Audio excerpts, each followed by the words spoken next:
നമുക്ക് ഇന്നൊരു പുതിയ കഥയുമായി ഉറങ്ങാം അല്ലേ? കഥ കേട്ട് ഉറങ്ങാം. ഉറങ്ങുന്ന സമയമായല്ലേ?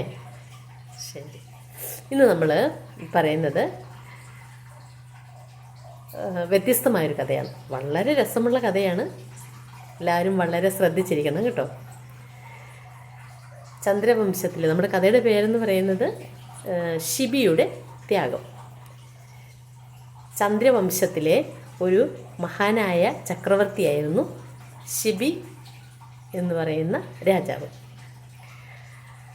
അദ്ദേഹത്തിൻ്റെ ദാനധർമ്മവും സത്യസന്ധതയും ഉദാരമനസ്കതയും എല്ലാം ലോക പ്രശസ്തമായി. എല്ലാ ലോകങ്ങളിലും 3 ലോകങ്ങളിലും അത് പ്രശസ്തമായി. 3 ലോകം ഏതൊക്കെയാ? സ്വർഗം, ഭൂമി, പാതാളം. അങ്ങനെ 3 ലോകങ്ങളിലും ഈ ചക്രവർത്തി ഇത്രയും വലിയ ഉദാരമനസ്കനാണ്, സത്യസന്ധനാണ്, ദാനശീലനാണ് എന്നൊക്കെയുള്ള ഈ കാര്യങ്ങളൊക്കെ 3 ലോകങ്ങളിലും പ്രശസ്തമായി. അങ്ങനെ ദേവലോകത്ത് ഈ വാർത്ത കേട്ട ഇന്ദ്രദേവൻ ഇന്ദ്രസദസ്സിൽ ഈ കാര്യം ചർച്ച ചെയ്തു. ഇന്ദ്രസദസ്സിൽ ചർച്ച ചെയ്തപ്പോൾ അങ്ങനെയെങ്കിൽ നമുക്ക് ഈ ചക്രവർത്തിയെ ഒന്ന് പരീക്ഷിച്ചാലോ എന്ന് ദേവന്മാർ തീരുമാനിച്ചു.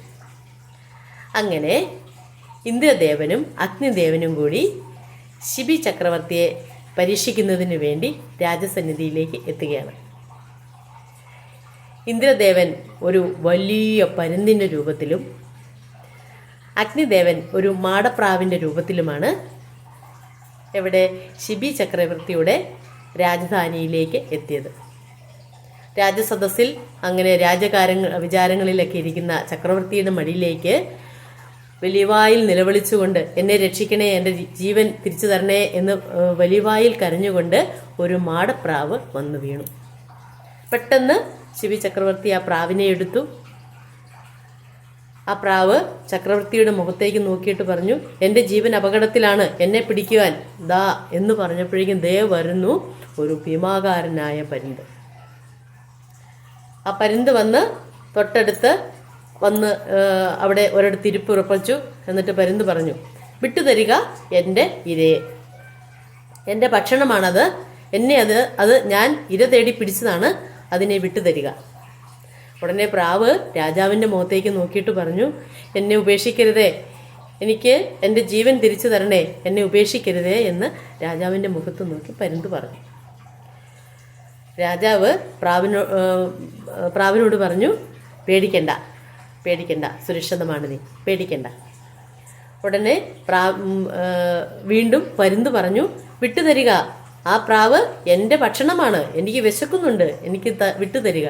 ഉടനെ ചക്രവർത്തി പറഞ്ഞു, നിനക്ക് വിശപ്പ് അടങ്ങുന്നതിന് വേണ്ടി എത്ര വലിയ കാളയെയും ചോറോ എന്ത് വേണമെങ്കിലും ഞാൻ നിനക്ക് തരാം, ഈ പ്രാവിനെ ഞാൻ നിനക്കിനി തരില്ല, കാരണം അവൻ്റെ ജീവൻ എൻ്റെ സംരക്ഷണയിലാണുള്ളത്, അതിനെ ഞാനിനി വിട്ടുതരില്ല എന്ന് രാജാവ് പറഞ്ഞു. പരുന്ത് പറഞ്ഞു, അതൊന്നും പറ്റത്തില്ല, എനിക്ക് ഇറച്ചിയും വേറെ ഒരു സാധനവും എനിക്ക് വേണ്ട, എനിക്ക് ഈ പ്രാവിനെ തന്നാൽ മതി, എനിക്ക് എൻ്റെ വിശപ്പടങ്ങാൻ ഈ ഒരു പ്രാവിൻ്റെ ഇറച്ചി മാത്രം മതിയെന്ന്. ഉടനെ രാജാവ് ഒരു നിബന്ധന വെച്ചു, നീ എന്ത് പറഞ്ഞാലും, നീ എന്ത് ആവശ്യപ്പെട്ടാലും ഞാൻ നിനക്ക് അത് തരാം, ഒരു കാരണവശാലും ഞാൻ എന്നിൽ അഭയം പ്രാപിച്ച ഈ പ്രാവിനെ വിട്ടുതരില്ല എന്ന് നമ്മുടെ ശിബി ചക്രവർത്തി പറഞ്ഞു.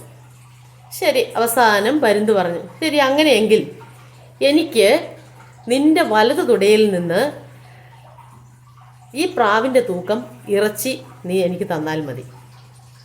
രാജാവ് സന്തോഷപൂർവ്വം പ്രാവിൻ്റെ നിബന്ധന സ്വീകരിച്ചു. ത്രാശ് കൊണ്ടുവന്നു ഭടന്മാരപ്പോഴേ രാജാവ് പറഞ്ഞു, ചക്രവർത്തി പറഞ്ഞു, ത്രാശ് കൊണ്ടുവരാൻ പറഞ്ഞു. വളരെ മൂർച്ചയുള്ള കത്തി കൊണ്ടുവന്നു. ഉടനെ തന്നെ ത്രാശ് തയ്യാറായി. രാജാവ് തൻ്റെ വലതു തുടയിൽ നിന്ന് ഒരു കഷ്ണം മാംസം മുറിച്ചെടുത്ത് ഗ്ലാസിൻ്റെ ഒരു തട്ടിൽ വെച്ചു, ഒരു തട്ടിൽ പ്രാവിനെയും വെച്ചു. പ്രാവിൻ്റെ തട്ട് താന്നിരിക്കുക എന്ന് പറഞ്ഞാൽ അതിൻ്റെ അർത്ഥം എന്താ? പ്രാവിന് തൂക്കം കൂടുതലാണ്. എത്ര ഇറച്ചി വെച്ചിട്ടും പ്രാവിൻ്റെ തൂക്കത്തിനനുസരിച്ച് ഇറച്ചിയാകുന്നില്ല. വീണ്ടും ഒരു കഷ്ണവും കൂടി വെച്ച് നോക്കി ഇറച്ചി. രാജാവിൻ്റെ കാലിൽ നിന്ന് വീണ്ടും ഒരു കഷ്ണം ഇറച്ചിയും കൂടി മുറിച്ച് വെച്ച് നോക്കി. എന്നിട്ടും പ്രാവിൻ്റെ തട്ട് താന്നു തന്നെ ഇരുന്നു. അവസാനം രാജാവിൻ്റെ ശരീരത്തിൽ ഇറച്ചിയുള്ള എല്ലാ ഭാഗത്തു നിന്നും ഇറച്ചി മുറിച്ചെടുത്ത് രാജാവ് ഈ തട്ടിൽ വെച്ചു. പക്ഷേ മാടപ്രാവിൻ്റെ തട്ട് താന്നു തന്നെ ഇരുന്നു. അവസാനം മഹാരാജാവ് തന്നെ, ചക്രവർത്തി തന്നെ ഈ ഇറച്ചിയുടെ ആ തട്ടിലേക്ക് ചക്രവർത്തി തന്നെ കയറി ഇരുന്നിട്ട് പറഞ്ഞു, എൻ്റെ ശരീരം മുഴുവൻ നീ ഭക്ഷിച്ചു, പക്ഷേ എങ്കിലും എന്നിൽ അഭയം പ്രാപിച്ച ഈ മാടപ്രാവിനെ ഞാൻ വിട്ടുതരില്ല എന്ന് പറഞ്ഞു. പെട്ടെന്ന് അവിടുന്ന് പരുന്ത് അപ്രത്യക്ഷമായി. പരുന്ത് അവിടുന്ന് പറന്നുപോയി. ഉടൻ തന്നെ മാടപ്രാവ് തൻ്റെ സ്വന്തം രൂപം സ്വീകരിച്ചു. എന്നിട്ട് പറഞ്ഞു, മഹാരാജൻ, രാജപ്രഭു, അങ്ങയെ പരീക്ഷിക്കുന്നതിന് വേണ്ടി ദേവസദസ്സിൽ നിന്നും എത്തിയവരാണ് ഞങ്ങൾ. പരുന്തിൻ്റെ രൂപത്തിൽ വന്നത് ദേവേന്ദ്രൻ തന്നെയാണ്. ഞാൻ അഗ്നിയാണ്. ഞങ്ങളുടെ ദേവന്മാരുടെ പരീക്ഷണത്തിൽ അങ്ങ് വിജയിച്ചിരിക്കുന്നു. അങ്ങയ്ക്കുള്ള അനുഗ്രഹമായി അങ്ങയുടെ ശരീരത്തിലെ എല്ലാ മുറിവുകളും ഇപ്പോൾ തന്നെ ഇല്ലാതാകും. അങ്ങയ്ക്കൊരു വേദനയോ ഒന്നും ഉണ്ടാകുകയില്ല. അതുമാത്രമല്ല, അങ്ങ് സ്വർണത്തിൻ്റെ നിറമുള്ളവനാകും. കൂടുതൽ സൗകുമാര്യം, അങ്ങയുടെ ശരീരത്തിൽ നിന്നും കൂടുതൽ സുഗന്ധം ഉണ്ടാകും. അതുപോലെ ഏറ്റവും അനുരൂപനായ ഒരു പുത്രനെ അങ്ങയ്ക്ക് കിട്ടും. ഏറ്റവും സൽഗുണസമ്പന്നനായ, ഏറ്റവും അനുരൂപനായ ഒരു പുത്രനെയും അങ്ങേക്ക് കിട്ടും എന്ന് അങ്ങനെ അനുഗ്രഹിച്ച് അഗ്നിദേവൻ മറഞ്ഞു. ഈ കഥ വളരെ പ്രശസ്തമായൊരു കഥയാണ്. ശിബിയുടെ ത്യാഗം എന്ന കഥ ഇഷ്ടമായെങ്കിൽ എല്ലാവരും ചാനൽ സബ്സ്ക്രൈബ് ചെയ്യണം. കുട്ടികൾക്കൊക്കെ ഈ കഥകൾ പറഞ്ഞു കൊടുക്കണം, അവരെ ഈ കഥ കേൾപ്പിക്കണം. എല്ലാവർക്കും ഒരിക്കൽ കൂടി നന്ദി, നമസ്കാരം. ഇവിടെ ശിബി ചക്രവർത്തിയുടെ ത്യാഗത്തിൻ്റെ കഥ പൂർണ്ണമാകുന്നു.